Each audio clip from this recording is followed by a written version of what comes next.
Hello everyone, कैसे आप सभी लोग द पॉलिटिकल मास्टर में आप सभी का स्वागत है। आज इस वीडियो में क्लास 12 के पॉलिटिकल साइंस का चैप्टर नंबर 2 जिसका नाम है एक दल के प्रभुत्व का दौर, या इसे आप कांग्रेस प्रणाली भी कह सकते हैं।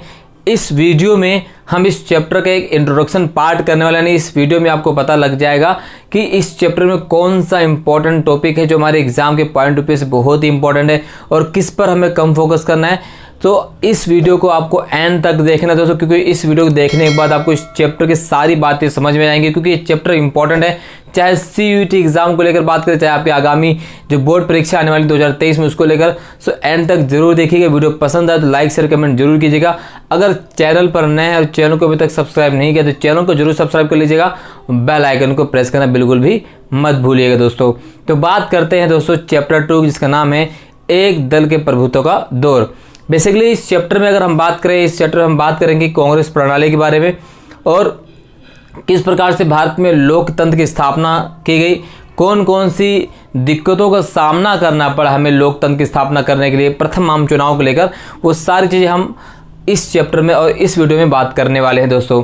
तो सबसे पहले जान लेते हैं कि भारत में लोकतंत्र की स्थापना करने में किन चुनौतियों का सामना करना पड़ा, या अगर आप देख सकते हैं तो लोकतंत्र स्थापित करने की चुनौती।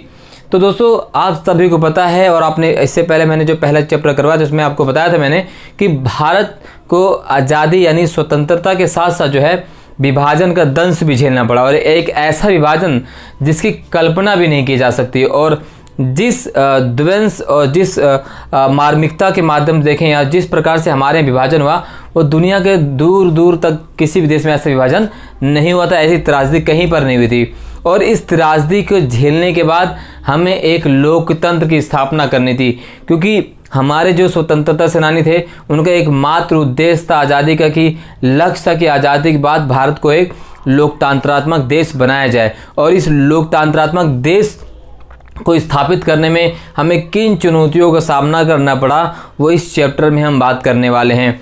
सो दोस्तों जिस प्रकार की परिस्थिति भारत देश में थी आज़ादी के बाद, स्वतंत्रता के बाद, अगर ऐसी स्थिति दुनिया के दूसरे देशों में देखें तो वहाँ पर लोकतंत्र की जगह पर राजतंत्रात्मक शासन, या कह सकते हैं कि गैर लोकतंत्रात्मक शासन की स्थापना की। लेकिन भारत में स्थिति विपरीत होने के बावजूद भी हमने कहीं ज़्यादा कठिन रास्ता चुना।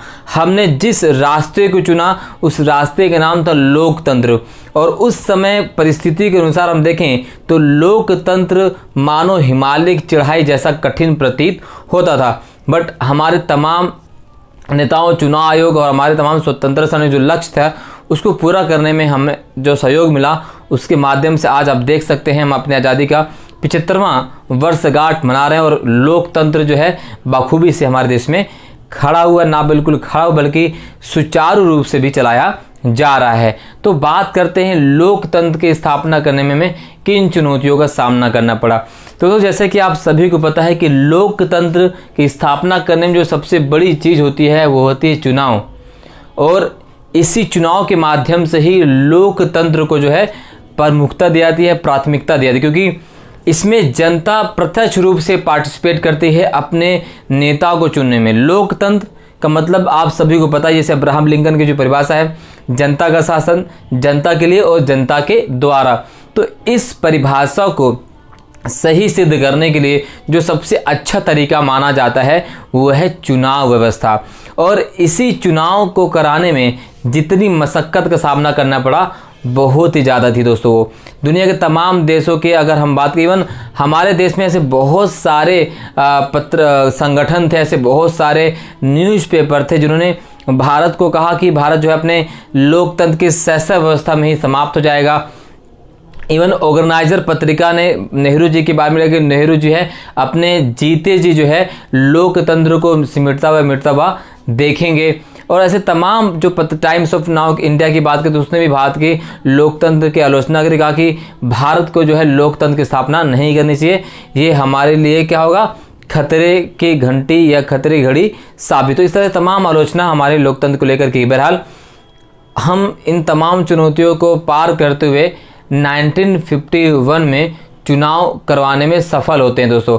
अब 1951 में जो चुनाव हुआ उससे पहले किन चुनौतियों का सामना करना पड़ा वो जानना हमारे लिए बेहद ज़रूरी है। तो अगर हम चुनौतियों की बात करें दोस्तों, जब भारत आज़ाद हुआ तो उस समय भारत के बात करें तो 17 करोड़ हमारे पास जनसंख्या थी, और इन 70 करोड़ जनसंख्या में केवल साक्षर कितने थे? केवल 15% लोग साक्षर थे। और ऐसे में इतने बड़ी जनसंख्या को चुनाव के बारे में बताना, समझाना, ये बिल्कुल ही आसान नहीं था। ये बिल्कुल टेढ़ी खीर थी, वो बिल्कुल आसान जान नहीं पड़ रहा था, हिमालय पर चढ़ाई जैसा लग रहा था। 3 लाख लोगों को हमने जो है दोस्तों तैयार करवाया, और तैयार किसने करवाया? चुनाव आयोग ने। तो ये सवाल आपको जानना चाहिए, प्रश्न पूछना चाहिए कि चुनाव आयोग की स्थापना कब होती है। तो चुनाव आयोग की बात करें दोस्तों, तो प्रथम चुनाव आयोग की बात, चुनाव आयोग की स्थापना जो है जनवरी 1950 में की गई, और इसके जो अध्यक्ष थे वो प्रथम अध्यक्ष कौन थे? सुकुमार सेन। तो सुकुमार सेन जो है हमारे चुनाव आयोग के प्रथम अध्यक्ष है, और उनके ही अध्यक्षता के द्वारा पहले आम चुनाव को सही तरीके से संपन्न करवाया गया। हालांकि चुनाव के दौरान बहुत सारी समस्याओं का सामना करना पड़ा, उसमें चाहे वो मतदाता पहचान पत्र बनाने की समस्या, क्योंकि जब चुनाव से पहले मतदाता सूची बनाएगी तो उसमें पहले तो बहुत सारी गड़बड़ियाँ हुई। 40 लाख जो है मतदाताओं के नाम गलत हो गए, महिलाओं की वोटिंग राइट्स गलत हो गए, उसमें अल्लाह की बीवी फला की बीवी लिख दिया गया। कोई सही चीज़ स्थापित नहीं हो पा रही थी, या कह सकते हैं कि सही चीज़ हो नहीं रही थी, तमाम गड़बड़ियाँ हो रही थी, और इसलिए पहले 2 प्रयासों में चुनाव असफल रहा। हालांकि अंततः 1951 अक्टूबर में हमारा जो चुनाव की शुरुआत होती है, और इस तरह से चुनाव जो चलता पूरे 6 महीने चलता है। 1952 में जो है चुनाव संपन्न हो, यानी हमने अपना पहला आम चुनाव 1952 में संपन्न कर लिया, तमाम प्रकार की जो है गड़बड़ियों से निजात पाते हुए, पार पाते हुए। और जो मतदाता थे, उन मतदाताओं को दोस्तों 3200 विधायक चुनने थे, ठीक है। 3200 विधायकों के साथ साथ जो है 489 सांसदों का भी चुनाव करना था, जो बहुत ही मुश्किल भरा काम था। और इससे पहले इतनी बड़ी संख्या में चुनाव हुआ नहीं था, क्योंकि भारत बहुत बड़ा देश था दोस्तों। और जिस तरह से हमने सार्वभौमिक वयस्क मताधिकार पर चुनाव करवाया, दुनिया के बहुत बड़े बड़े देशों ने, जब हमने अपने तमाम लोगों को जो है सार्वभौमिक वयस्क मताधिकार पर वोटिंग राइट्स प्रदान किए, तो उस समय तक बहुत से यूरोपीय देशों में महिलाओं को तो वोटिंग राइट्स तक नहीं मिले थे, लेकिन हमने सार्वभौमिक वयस्क मताधिकार के आधार पर भारत के प्रत्येक नागरिक को, जिसकी उम्र उस समय 21 वर्ष थी, सभी को चुनाव का अधिकार दिया। बाद में 21 वर्ष की सीमा को घटाकर 18 वर्ष कर दिया गया। वो हम आपको बाद में बताएंगे कि संशोधन के द्वारा कब जो है 21 वर्ष से घटाकर 18 वर्ष कर दिया। बहरहाल हमने बखूबी तरीके से अपना पहला चुनाव जो है संपन्न करवाया, और जब पहला चुनाव संपन्न होता है तो उस चुनाव के बाद जो भी हमारे आलोचक हैं वो हमारे प्रशंसक हो जाते हैं, और तमाम पत्रिकाओं, तमाम जो संगठन वो हमारे बारे में लिखते हैं कि वाकई में भारत ने लोकतंत्र की स्थापना करके दुनिया को दिखा दिया कि लोकतंत्र की स्थापना की जा सकती है। अगर आपके पास इच्छा शक्ति हो, दृढ़ इच्छा शक्ति हो, तो आप किसी भी काम को आसानी से पूरा कर सकते हैं। बहरहाल हमने अपना पहला चुनाव सही रूप से संपन्न कराया। और पहले आम चुनाव की बात करें तो पहले आम चुनाव में जो सबसे बड़ी पार्टी उभर कर सामने आती है वो थी कांग्रेस पार्टी। जी हाँ, वही कांग्रेस पार्टी जिसकी स्थापना 1885 में की जाती है ए.के. ह्यूम के द्वारा। जी हाँ, उस पार्टी को बहुमत मिलता है। और कांग्रेस पार्टी की अगर बात करें तो पहले आम चुनाव में 489 सीटों में से 364 सीटें जो है कांग्रेस को प्राप्त होती हैं। और यहीं से शुरू होता है दोस्तों कांग्रेस के प्रभुत्व का दौर, यानी कांग्रेस के प्रभुत्व का दौर। यानी पहले प्रथम आम चुनाव से लेकर तीसरे आम चुनाव तक जो है कांग्रेस पार्टी ही बहुमत में रही, और कांग्रेस के आसपास भी कोई पार्टियां जो है दिखाई नहीं दे रही। ऐसा नहीं था कि कांग्रेस के अलावा दूसरी पार्टियां मौजूद नहीं थी। हमारे पास स्वतंत्र पार्टी, जनसंघ पार्टी, ठीक है, सोशलिस्ट पार्टी, प्रजा socialist party, communist party of India, ऐसी तमाम पार्टियां मौजूद थीं। बट कांग्रेस को जितना लोग चाहते थे, कांग्रेस को जितना मत प्राप्त होता था, उतना दूसरा किसी पार्टी को इतने मत प्राप्त नहीं होते थे। और इसके पीछे एक जो कारण था दोस्तों, हम आगे जानेंगे, वो था ऐतिहासिक कारण। क्योंकि स्वतंत्रता आंदोलन की लड़ाई में जितने नेता कांग्रेस के शामिल थे वो सब स्वतंत्रता आंदोलन लड़ाई में शामिल थे, और इसकी कांग्रेस को जो है कह सकते हैं कि एक प्लस पॉइंट कांग्रेस को प्राप्त था। और यही कांग्रेस के लिए काफ़ी सही साबित हुआ। तो पहले 3 आम चुनाव की बात करें तो कांग्रेस ही सफल रही। पहले आम चुनाव में 364 सीटें जीती, दूसरे आम चुनाव में कांग्रेस को 371 सीटें मिली। इस तरह से तीसरे आम चुनाव में कांग्रेस को बहुमत मिलता है। पहले 3 चुनाव में कांग्रेस ही बहुमत के माध्यम सरकार बनाती रही।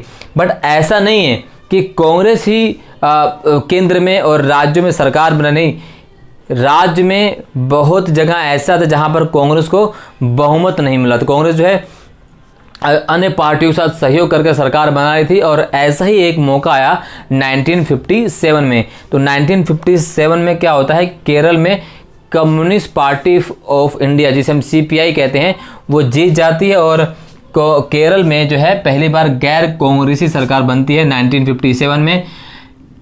कम्युनिस्ट पार्टी ऑफ इंडिया जो है 126 में से 60 सीटें जीत लेती हैं और वहां पर सरकार बनाती हैं। वही कम्युनिस्ट पार्टी ऑफ इंडिया जो पहले आम चुनाव में दूसरी लार्जेस्ट पार्टी थी, जिसे 16 सीटें मिली हुई थी, अब 1957 में विधानसभा चुनाव में जो है कांग्रेस को हरा देती है और फर्स्ट लार्जेस्ट पार्टी होती है और वो सरकार बनाती है।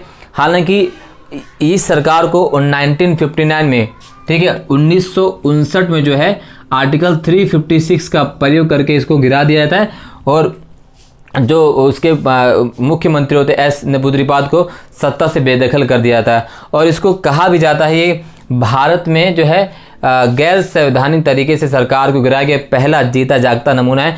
वर्तमान में आप देख रहे हैं किस तरह के हालात हैं राजनीतिक दलों में सरकार गिराने का। तो शुरुआत इसकी 1959 से ही हो गई थी, जब कांग्रेस पार्टी द्वारा CPI पार्टी को सत्ता से बेदखल किया गया था आर्टिकल 356 का प्रयोग कर। वर्तमान में तो अमूमन हर जगह जहां पर जो केंद्र में सरकार होती है, अगर उसकी किसी दूसरे राज्य में सरकार नहीं तो वो उस सरकार को गिराने का प्रयास किया जाता है, जो अभी वर्तमान में आप देख रहे हैं महाराष्ट्र चुनाव में ऐसा भी हो रहा है। महाराष्ट्र हो, चाहे गोवा हो, चाहे त्रिपुरा हो, चाहे छत्तीसगढ़ हो, चाहे और भी जगह हो, देखेंगे दोस्तों। तो इस तरह, और ये जो कम्युनिस्ट पार्टी ऑफ इंडिया दोस्तों, ये दुनिया की पहली चुनी हुई सरकार रही। यहाँ इससे पहले किसी भी कम्युनिस्ट पार्टी को दुनिया में लोकतांत्रिक तरीके से जीत हासिल नहीं हुई थी। भारत में कम्युनिस्ट पार्टी ऑफ इंडिया पहली सरकार होती है जो चुनाव के माध्यम से सरकार बनाती है, लोकतांत्रिक रूप से सरकार चुनी जाती है दोस्तों, ठीक है। तो इस तरह से हम ये भी देखेंगे कि पहले आम 3 चुनाव में किस प्रकार से कांग्रेस का प्रदर्शन रहा और बाकी पार्टियों का ऐसा प्रदर्शन रहा। अब ये जो कांग्रेस के प्रभुत्व की प्रकृति है, प्रश्न पूछा जाता है, हम जो टॉपिक में करेंगे भाई, जो कांग्रेस का भारत में जो एक दलीय प्रभुत्व है, क्या वो अन्य देशों के एक दलीय प्रभुत्व से भिन्न है? जी हाँ, बिल्कुल अलग है।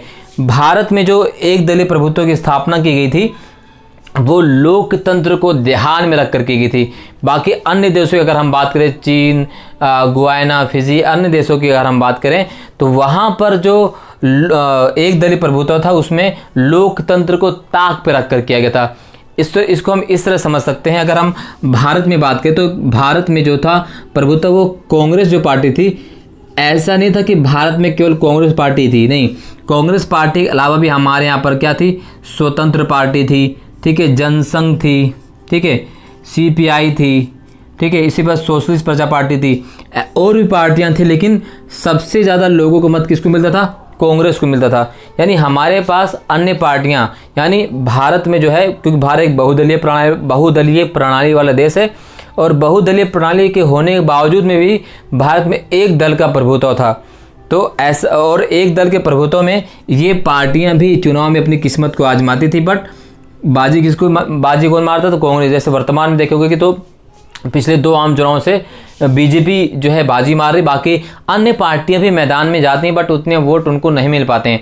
तो कसमकस यही दौर था 1952 से लेकर 1957 के आम चुनाव, माफी है, तीसरे आम चुनाव था। हालांकि 1967 तक जो है कांग्रेस का ही प्रभुत्व था, उसके बाद धीरे धीरे वो प्रभुत्व समाप्त हो। बट हमारा जो एक दलीय प्रभुत्व है वो अन्य देशों के एक दलीय प्रभुत्व से काफ़ी अलग है, क्योंकि हमारे पास अन्य पार्टियां थी जो समय समय पर जो है कांग्रेस की नीतियों का जो है लोकतांत्रिक तरीके से उसकी आलोचना करती थी, जो उसकी गलत नीतियां होती थी उसकी आलोचना करती, जिसने हमारे लोकतंत्र को और ज़्यादा मजबूती प्रदान की।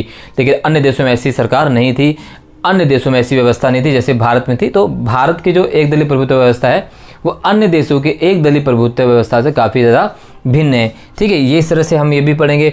उसके बाद दोस्तों देखेंगे कि कांग्रेस को पामार ने क्या कहा है, छत्ता संगठन का। छत्ता संगठन का मतलब होता है जैसे जब कांग्रेस की स्थापना हुई थी उस समय कांग्रेस में सभी प्रकार के विचारधारा के लोग शामिल थे, चाहे वो स्वतंत्र विचारधारा हो, चाहे सोशलिस्ट पार्टी विचारधारा हो, और सभी लोगों ने अपनी मतभेद को बुलाकर कांग्रेस पार्टी को ज्वाइन किया था देश को आज़ादी को लेकर। इसलिए कांग्रेस पार्टी को छत्ता संगठन भी कहा जाता है। पामार ने कांग्रेस पार्टी को छत्ता संगठन कहा क्योंकि उस पार्टी में तमाम प्रकार के विचारधारा के लोग शामिल थे, ना कि एक ही विचारधारा के लोग शामिल थे। वर्तमान में देखेंगे तो जितनी पार्टियां हैं उसको में एक ही विचारधारा के लोग शामिल होते हैं, ठीक है। इसके अलावा अगर हम बात करें दोस्तों तो कुछ और पार्टियां जिसके उदय की हम बात करें, सोशलिस्ट पार्टी होगी, कम्युनिस्ट पार्टी ऑफ इंडिया होगी, भारतीय जनसंघ हो गया, स्वतंत्र पार्टी होगी। तो सोशलिस्ट पार्टी 1948 की स्थापना होती है Ashok Mehta. Communist party of India की स्थापना की बात करें तो 1924 में इसकी स्थापना होती है, एस जहांगीर इसके अध्यक्ष होते हैं।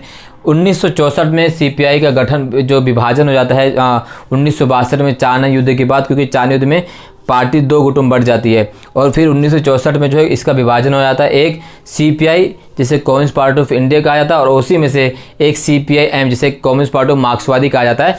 इसका विभाजन हो जाता है 1964 में, सीपीआई-एम कम्युनिस्ट पार्टी ऑफ मार्क्सवादी और सीपीआई, ठीक इस तरह से हो जाता है। इसी प्रकार आप देखेंगे भारतीय जनसंघ के बारे में पढ़ेंगे। भारतीय जनसंघ श्यामा प्रसाद मुखर्जी, ठीक है। भारतीय जनसंघ की स्थापना की हम बात करें 1951 में इसकी स्थापना होती है। स्वतंत्र पार्टी की स्थापना 1959 में होती है। सी राजगोपालाचारी इसके संस्थापक होते हैं। तो इन सही पार्टियों के बारे में इस चैप्टर में हम पढ़ने वाले दोस्तों। तो ये एक प्रकार का इंट्रोडक्शन पार्ट था।